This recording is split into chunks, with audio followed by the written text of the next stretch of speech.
તો ચલો આજે આપણે બનાવીશું મસાલા ઢોસા. મસાલા ઢોસા બનાવવા ડુંગળી, બાફેલા બટાકા, લીલા મરચાં અને પછી વઘાર કરીશું. કરી અંદર હિંગ નાખવી,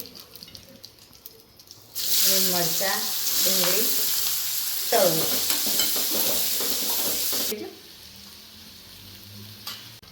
આ રીતે ડુંગળી થઈ જાય પછી બટાકું નાખવું, લાલ મરચું, હળદર, મીઠું, ઢોસાનો મસાલો. આ રીતે મસાલો થાય એટલે ઉપર ધાણિયા નાખી દેવાના. હવે દાળ બનાવવા તુવેરની દાળ બાફીને લીધી, એમાં ટામેટાં નાખવા, લીલા મરચાં,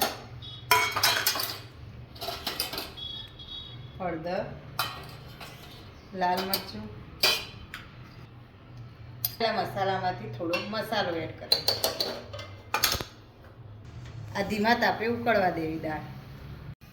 આ રીતે દાળ ઉકળી જાય એટલે એનો વઘાર કરવાનો. એનો વઘાર કરવા તેલ લેવું, રાઈ નાખવી, જીરું, હિંગ, લાલ મરચાં, લીમડાના પાન.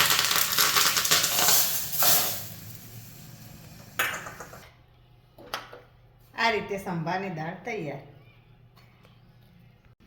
હવે આ રીતે ખીરું તૈયાર કરી અને ઢોસા પાડવા એક વાટકીમાં તેલ અને એક વાટકીમાં પાણી લેવું. આ રીતે તેલ ચોપડી દેવું, પછી ઠંડુ પાણી.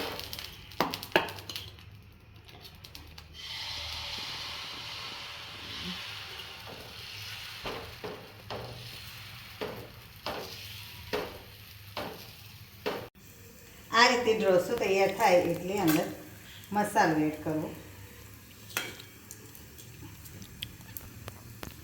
મસાલો એડ કરી આ રીતે આપણો ઢોસો પીરસી તૈયાર.